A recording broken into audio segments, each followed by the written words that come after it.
하나님이 보내시겠다는 여기에 있고, 이분이 그리스도 설명하고 있는 거구나, 이렇게 들려와지는. 예수님께서 엠마오로 가는 두 제자들에게 뭘 얘기했어요? 모세의 글로부터 시작해서 선지자의 글로 자기에 대한 모든 것을 설명하시는 거예요. 그리스도에 관한 것을 다 풀어주죠. 그때 뭐가 뜨거웠다고요? 마음이 뜨거워졌다. 그리스도에 대한 말씀을 들을 때. 나는 내가 핍박하는 예수다. 여기서요, 완전 충격이 되는 거예요. 전환점이 되는 거예요. 예수는 그리스도가 아니라고 생각했는데, 그런데 그 핍박하는 예수가 그리스도라는 거예요. 이 말 들으면 죽을 죄를 진 거죠. 이단인 줄 알았는데 이단이 아니고 진짜라 그러면 어떻게 된 거예요? 자기가 하는 모든 것이 다 죄가 되는 거예요. 자기 말대로. 그래서 나는 죄인 중에 괴수다라고 얘기하는 거예요. 왜요? 예수 믿는 사람을 잡으러 다녔으니까. 그래서 그리스도를 만난 다음에 바울이 깨닫게 되는 거죠. 뭘 깨닫느냐? 모든 성경의 구약에 예언된 그분이 바로 지금 예수 그리스도를 말해주고 있구나.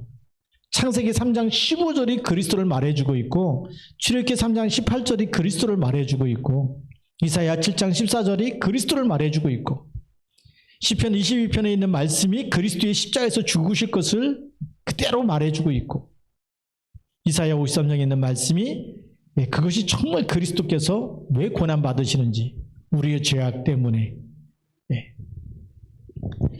그래서 하나님께서 우리의 죄를 다 그에게 담당시키셨다. 그래서 우리 죄를 지고 가는, 세상 죄를 지고 가는 하나님의 어린 양으로 대속물이 되시고, 그래서 죽으심으로 말미암아 우리가 그를 믿을 때 죄사함을 받는구나. 그래서 그리스도 예수 안에 있는 자에게는 결코 정죄함이 없나니, 그리스도 예수 안에 있는 생명의 성령의 법이 죄와 사망의 법에서 너를 해방하였습니다. 이런 엄청난 메시지를 우리에게 전달해 주는 거예요. 로마서에 있는 걸 보면요, 완전 그 구약에 있었던 죄와 사망의 법과 모든 것에서 빠져나오는 길이 그리스도라는 걸 우리에게 설명해 주고 있어요. 그것도 신학적으로 아예 율법 학자이기 때문에 성경 가지고 증언하면서 우리에게 답을 주고 있어요. 율법 가지고 구원을 받을 수 없다. 몽학 선생이다. 죄를 깨닫게 하는 것이고 그리스도께로 인도하는 거지, 율법 가지고는 구원을 받을 수가 없다. 죄인이기 때문에 누구예요? 그리스도 앞으로 인도하는 거다. 그래서 우리에게 그리스도가 필요하다고 답을 주는 거죠. 그래서 그리스도께서 모든 성경을 완성하신 줄 믿습니다. 율법을 완성하셨다. 그렇게 말해주고 있어요. 그래서 우리가 이 그리스도를 만나고 나면 어떻게 달라지느냐? 그리스도에 대해서 눈이 열리는 거죠. 그래서 네 번째는 이 그리스도, 이분에 대한 모든 성경의 눈이 열리는데, 굉장한 눈이 열립니다. 그래서 우리 빌립보서 3장 1절부터 20절에 그리스도를 아는 지식이 가장 고상하다. 빌립보서 2장도 그렇지만 3장 1절부터 20절에 왜 그리스도를 아는 지식이 가장 고상하냐? 우리 영적 신분을 바꿔놓잖아요. 운명과 팔자를 다 바꿔놓지 않습니까? 그거를 발견하는 겁니다. 에베소서 1장 3절에는 그리스도 안에서 하늘에 속한 모든 신령한 복을 그리스도 안에서 우리에게 주신다. 그리스도 안에서 하늘에 속한 모든 신령한 복. 골로새서 2장 2절부터 3절에는 그리스도 안에, 그 안에는 모든 지혜와 지식과 뭐가요? 보화가 감추어져 있다. 그래서 그리스도 안에, 이 안에 모든 지혜와 지식과 보화가 감춰져 있어요. 그래서 빛의 경제를 회복할 겁니다. 하나님께서. 보니까 다니엘에게는 이 지혜 지식을 그 바벨론에 있는 어떤 술사들, 어떤 점술가들, 어떤 그 박사들, 이런 사람들보다 뛰어난 10배의 지혜와 총명을 주셨어요. 우리가 이 복음을 가지고 묵상하고 누리게 되면 세상 모든 책과 지식과 이걸 다 뛰어넘는 하나님의 지혜와 총명이 10배로 주십니다. 그러면 세계복음을 할 수 있도록 보화도 주실까요? 안 주실까요? 이걸 주시는 거예요. 아브라함에게는 거부가 되게 하셨어요. 이삭은 100년의 축복을 주셨습니다.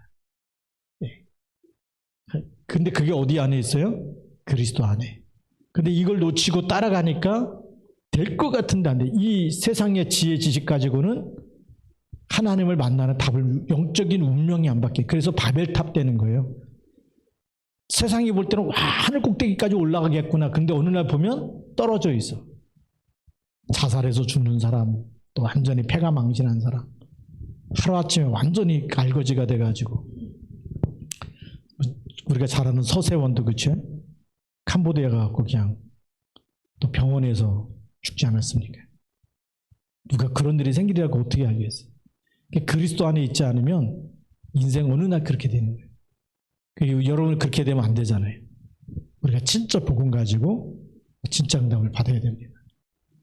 그래서 뭐 응답이 있다 없다, 열매가 있다 없다, 이거 다 내려놓고 가면 돼요. 그냥 하나님이 응답 주시면 가고 안 주시면 기다리면 돼요. 그래서 절대 나를 드러내면 안 됩니다. 누가 드러나도록요? 계속 그리스도가 드러나도록. 예. 그래서 그리스도가 체험되어지고 그리스도를 깨닫고 계속 그리스도 안에 있으면 그리스도 안에서 하나님이 계속 세워나가는 게 보이는 거예요. 예. 그래서 지금 이제 이 저주와 재앙 시대라 그랬는데 걱정하지 마십시오. 우리가 진짜 언약 붙잡고 나면 하나님이 예비하신 보좌의 축복이 따로 있습니다.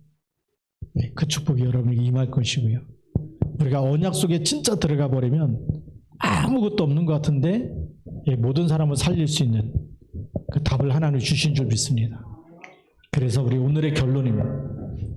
사울 같은 사명자, 그리스도에 대해서 진짜 눈뜬 사람 한 사람만 나오면 하나님이 쓰실까요? 안 쓰실까요? 예. 모든 것에, 이 모든 문제의 해답은 그리스도 한 번밖에 없다. 이게 오직의 답이 나야 돼. 우리가 오직 주는 그리스도 이것만 했더니 맨날 목사님 구원의 길만 얘기하고 그리스도만 얘기하고 그래서 이단이다. 예. 근데 하늘나라 가보면 알아요. 누가 진짜 이단인지. 그렇잖아요. 하나님이 누구밖에 주신 적이 없어요? 그리스도밖에는 주신 분이 없어요. 그래서 사도 베드로도 이렇게 고백하잖아요. 천하 사람 중에 구원을 얻을 만한 다른 이름을 우리에게 주신 일이 없다. 그럼 우리 주님 오실 때까지 뭐만 붙잡아야 돼요? 그리스도만 붙잡고 가야 돼요. 그런데 그 그리스도만 붙잡았는데 뭐가 무너져요? 흑암과 저주와 재앙이 계속 무너질 겁니다. 그래서 다른 거 붙잡지 말고 그리스도 붙잡고 여러분들이 정말 기도에 힘쓰고 그리스도 붙잡고 우리가 언약이 각인뿔이 체질될 때까지 다른 것이 재미없어지고 오직 정말 내가 예배하고 말씀 묵상하고 기도로 전도 그거에서만 하나님 주시는 기쁨이 넘칠 때까지. 그래서 말씀 묵상을 어떻게 하면 되느냐? 꿀보다 더 달 정도로. 밥 먹으라 그러는데 밥 맛보다도 말씀 맛이 너무 맛있어가지고 밥 먹기가 귀찮을 정도로 그게 정상이 되는, 그게 이제 말씀의 맛을 본 사람은 그렇게 되는 거예요. 지금 이제 성경 4월 달부터 지금 그 몇 달 사이에 2달 사이에 성경 한 번 통독했는데 너무 재밌어가지고 또 한 번 하고 있거든요.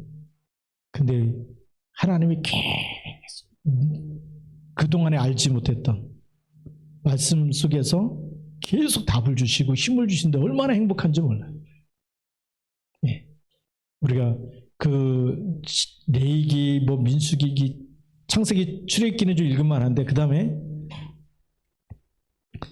레위기, 민수기, 신명기 가면 이게 뭐 제사 얘기 나오고 막 사람 얘기 숫자도 쓰고 뭐 지파 얘기 나오고 족보 나오면 힘들거든요. 근데 어느 날부터 이게 힘든 게 아니고 하나님이 이렇게 세밀하게 인도하셨구나가 보이는 거예요.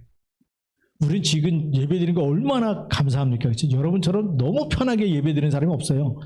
구약시대 같았으면 여기 나오지도 못했어. 잘못 쳐다보고 조금만 잘못 먹어도 죄가 되고 막 그렇게 됐거든요. 그렇죠? 제사장들도 다른 불들이다가 레위 아들 두 아들도 죽게 되고 막 이런 일이, 아론의 아들이 죽게 되고 이런 일이 생기는데 제가 보면서 우리는 진짜 엄청난 행복한 사람이다. 하나님께 나와서 우리가 하나님 아버지라고 부르고 예수 이름 부르고 기도하고 찬양하고, 이거는 하나님이 우리를 딱 진짜 은혜 가운데 다 풀어주신 거예요.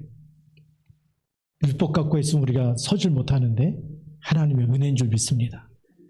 근데 이 은혜도 막 뭐가 뭔지 몰라가지고 이것도 밥 먹듯이 빼먹고 뭐 피곤하고 힘들고 뭐 어디 가야 되고 막.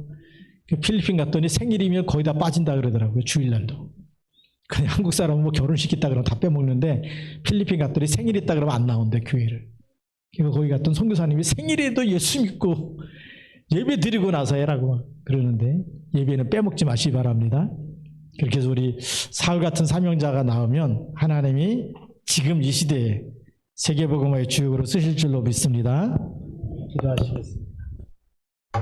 같이 한번 우리도 통성으로 기도하겠습니다. 하나님, 오늘도 우리 하나님께서 사울에게 눈을 열어주신 것처럼 우리의 눈을 열어서 그리스도를 보게 하시고 깨닫게 하시고 그 이름으로 기도하게 하셔서 하나님이 정말 이 시대에 필요한 사람으로 나를 재창조하여 주옵소서 기도합니다. 살아계신 하나님 아버지 감사합니다. 오늘도 말씀 붙잡고 우리가 완전한 하나님의 축복 속으로, 언약 속으로 들어갈 수 있도록 인도하여 주셔서 하나님의 축복이 우리에게 오늘도 정말 생명이 되고 능력이 되게 하여 주시고, 하나님의 놀라운 응답과 축복 속에서 하나님 동시에 붙들어지도록 인도하여 주시옵소서. 방해하는 모든 저주지 양악한 자들이 권시 있는 주 예수 그리스도 이름으로 완전히 떠나가게 하옵시고, 하나님의 그 계획이 이루어지도록 성령으로 역사하여 주시옵소서. 주께서 인도하여 주시옵소서. 주님이 인도하여 주소서. 하나님 그 계획 속에 하나님의 축복 속에 우리가 하여 주셔서 하나님의 쓰시는 축복되어지도록 축복하여 주시옵소서.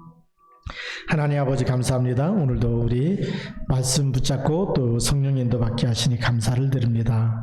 하나님, 사울을 변화시켰던 것처럼 오늘도 우리를 변화시키사 세계복음화의 일꾼으로 써주시옵소서. 예수님 이름으로 감사하며 기도드립니다. 아멘. 우리